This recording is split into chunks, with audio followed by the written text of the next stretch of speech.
ప్రభుత్వానికి ఒకటే హెచ్చరిస్తున్నాం. మీరు ఇచ్చిన హామీ 2 లక్షల ఉద్యోగాలు ఫిల్అప్ చేస్తామని చెప్పారు. 2 లక్షల ఉద్యోగాలు వేయండి. మేము ఇక్కడ సభ పెట్టినాం, ధర్నా చౌక్ దగ్గర సభ పెట్టింది ఎందుకు? ధర్నా పెట్టింది ఎందుకు? మా ఆవేదనతో మా కడుపు గాలి పెట్టినాం ఇక్కడ ధర్నా. ఏదో టైంపాస్కి పెట్టలే. ఉద్యోగాలు ఇస్తే మేము లైబ్రరీలో చదువుకుంటుండే మేము.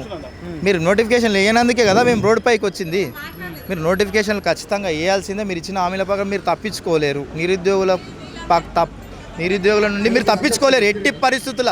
రేవంత్ రెడ్డి గారు, మీరు ఒకటి గుర్తుపెట్టుకోండి, మీరు ప్రభుత్వం ఏర్పడకన్నా ముందు రేవంత్ రెడ్డి గారి మాటలు వినండి. సోమాజిగూడ ప్రెస్ క్లబ్లో కానీ, చిక్కడపల్లి లైబ్రరీలో కానీ రేవంత్ అన్న అంటే ఒక మాటలో వస్తా తమ్ముడు, ఒక పెద్ద అన్న లేక వచ్చి మిమ్మల్ని ఆదుకుంటాను. 30 లక్షల మంది నిరుద్యోగులు రేవంత్ అన్న అంటారు.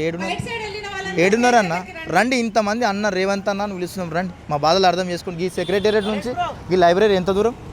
రండి, చిక్కడపల్లి లైబ్రరీ నుంచి రండి మా నిరుద్యోగులతో చర్చించండి. వాళ్ళ బాధలేని ఎవరో ఇంటెలిజెన్స్, మీకు ఇంటెలిజెన్స్ కరెక్ట్ అందుతుందా లేదా?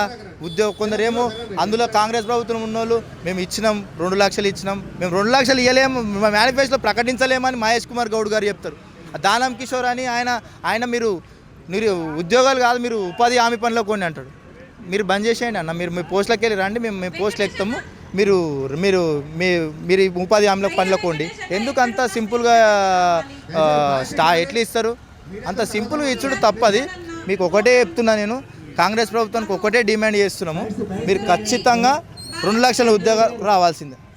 కాదు, మీరు దేనికి ప్రిపేర్ అవుతున్నారు? ఎన్ని సంవత్సరాలు? నేను ఎస్ఐపిసికి ప్రిపేర్ అవుతున్నాను. నాకు డిఎస్సి కూడా ఉంది, నాకు గ్రూప్స్ కూడా ఉన్నాయి, అన్నిటికీ ఎలిజిబులే.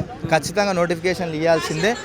ఏవేవైతే ఖాళీ ఉన్న ప్రభుత్వ ఉద్యోగాలు ఖాళీ ఉన్నాయో ఆ ఖాళీలు ఎంబడే గుర్తించి నోటిఫికేషన్ రిలీజ్ చేయవలసిందిగా కోరుతున్నాం. ప్రతి ఒక్క నిరుద్యోగి చాలా బాధపడుతున్నారు. 5 రూపాయల భోజనం తింటున్నారు.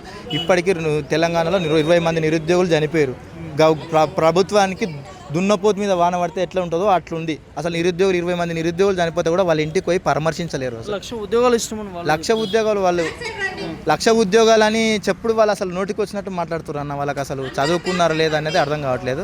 ఖచ్చితంగా ఒకటే డిమాండ్ చేస్తున్నాం, 2 లక్షల ఉద్యోగాలు ఫిలప్ చేయాల్సిందే. మీరు తప్పించుకోలేరు. ఎక్కడున్నా కానీ ప్రతి నియోజకవర్గంలో అడ్డుకుంటాము, మంత్రులను అడ్డుకుంటాము, మంత్రుల ఇండ్లను అడ్డుకుంటాము, ప్రతి ఒక్కరిని అడ్డుకుంటాం. బీఆర్ఎస్ లేదు, ఏది లేదన్న. ఓన్లీ నిరుద్యోగులే ఉద్యమం చేస్తుర్రు. మేము ఎవ్వరిని పట్టించుకోవట్లేదు. మాకు కావాలి ఉద్యోగాలు, మేము అడుగుతున్నాం. రండి, అట్లా అనేటప్పుడు మీరు చిక్కడపల్లి లైబ్రరీకి రండి, మాట్లాడే రేవంత్ రెడ్డి. ధర్నా చేసేటప్పుడు గెల్లి శ్రీనివాస్ గారు ఒకరే రావడం జరిగింది. మిగతా పార్టీలకు ముందు ఆహ్వానించారా లేకపోతే గెల్లి శ్రీనివాస్ను పిలిచారా? కొంతమందికి ఉద్యమాలు చేసే వాళ్ళకి అందరికీ ఇన్వైట్ చేసినాము. వాళ్ళు మేబీ వస్తుండొచ్చు, ఒక దారిలో ఉన్నారని చెప్పారు. ఎందుకు పార్టీలను ఎందుకు ఇన్వాల్వ్ చేస్తాను? నిరుద్యోగులు మీరే ధర్నాలు చేయొచ్చు కదా, ఎందుకు ఇవాళ బీఆర్ఎస్ బీజేపీ పార్టీలని ఇంకా వేరే పార్టీలను కూడా పిలాల్సిన అవసరం ఎందుకు వచ్చింది? నిరుద్యోగులు మీరే అంత ఏకదాటి మీద వచ్చి ధర్నాలు చేసి మీకు కావాల్సిన ఉద్యోగాలని చేసుకోవచ్చు. ఒకటి ఏంటంటే, ఇప్పుడు మేము ధర్నాలు చేస్తున్నాం. మేము ఎన్ని ధర్నాలు చేసినా అసలు వాయిస్ బయటకు పోతలేదు. సో ప్రతిపక్షంలో ఉన్నది బీఆర్ఎస్. మా తరఫున కొట్లాడింది వాళ్ళే. ప్రతిపక్షంలో ఉన్నారు, కనీసం వాళ్ళని లేవనెత్తారు అన్నట్టు కొంతమందికి ఇన్విటేషన్ ఇచ్చారు వాళ్ళు, కాబట్టి వాళ్ళు వచ్చారు. సో ఒకటి ఏంటంటే, మెయిన్ వాళ్ళతో మాకు సంబంధం లేదు. ఏ పార్టీతో, బీజేపీ అయినా బీఆర్ఎస్ అనేది ఎవరితో సంబంధం లేదు మాకు. నిరుద్యోగులు కొట్లాడేది ఖాళీ ఒకటే అంశము, ఉద్యోగాలు ఫిల్ చేస్తే మేము అన్నీ క్లోజ్ చేస్తాం. ధర్నా ఇప్పటికీ 1,00,000 ఉద్యోగాలు జారీ చేసి నోటిఫికేషన్లు ఇస్తే నిరుద్యోగులు అందరూ కూడా చదువుకోవడానికి లైబ్రరీలకు కావచ్చు, స్టడీ హాల్కి కావచ్చు వెళ్తారు. ఖచ్చితంగా మీరు రేపు ఫిల్అప్ ఇప్పుడు 19,000 పోలీస్ కానిస్టేబుల్ నోటిఫికేషన్ అయ్యారు, లైబ్రరీలు నిండిపోతాయి. ఇప్పుడు లైబ్రరీలో ఎవ్వరు లేరు, లైబ్రరీలో జనాలు తగ్గిపోయారు. 1,000-2,000 మంది కూర్చునే లైబ్రరీలో 1,000 మంది 800 మందికి అంత తక్కువ దిగిపోతారు.